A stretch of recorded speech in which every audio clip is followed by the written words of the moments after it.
جن دنوں میں یونٹ جمع کرنے کی اور جمع کروانے کی ترکیب بن رہی تھی، میں نے بھی نیت کی تھی کہ میں ایک یونٹ ہر سال کی طرح اس سال بھی جمع کرواؤں گا۔ دن آ کے چلا گیا، لیکن میری سستی کی وجہ سے میں وہ یونٹ جمع نہیں کروا سکا۔ اب یہ ترکیہ کا جو معاملہ سامنے آیا، میرا دل اتنا ٹوٹ گیا کہ سمجھ میں نہیں آ رہا کہ میں کیا کروں۔ اب میں نیت کرتا ہوں انشاءاللہ کل ہی اللہ کی رحمت سے انشاءاللہ ایک یونٹ جو مجھ پر قرض ہے دعوت اسلامی کا، میں وہ بھی انشاءاللہ کل جمع کروا دوں گا، اور 12,000 روپے FGRF کے فنڈ میں بھی جمع کروا دوں گا۔ مجھے معاف کر دیجیے۔ ماشاءاللہ، بس وہ پیسے دینے کا ایسا ہی ہے کہ وہ بندہ نیت جیسے ہی بنے نا فوراً دے دے، کل دوں گا پرسوں دوں گا، تو ایسے ہی ہونے کا امکان رہتا ہے کہ آدمی پھر دے نہیں پاتا۔ خیر، یہ آپ پر شرعاً تو کوئی قرض نہیں تھا، نہ اس کی توبہ واجب ہے، نہ معافی مانگنے کی ضرورت ہے۔ تو بہرحال اس وقت دکھیاروں کو ضرورت ہے۔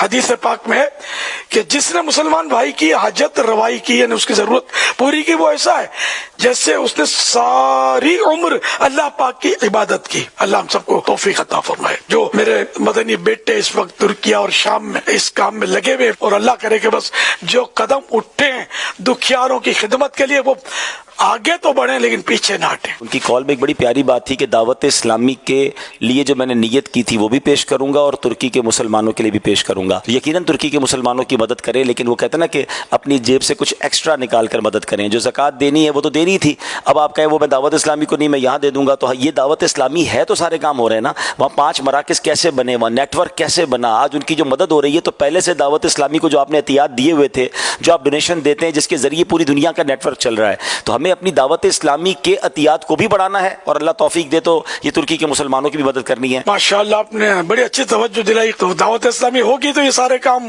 دعوت اسلامی کے ذریعے ہوں گے، ورنہ ظاہر ہے کہ اب جیسے وہاں فیضان مدینہ بھی تو شہید ہوئے ہیں نا ترکیہ میں، تو وہ تو بنانے ہیں نا، آپ ہی لوگ بنائیں گے۔ بالکل ایسا ہی ہے، کون بنائے گا، سمجھے؟ تو یہ بھی بنانے ہیں۔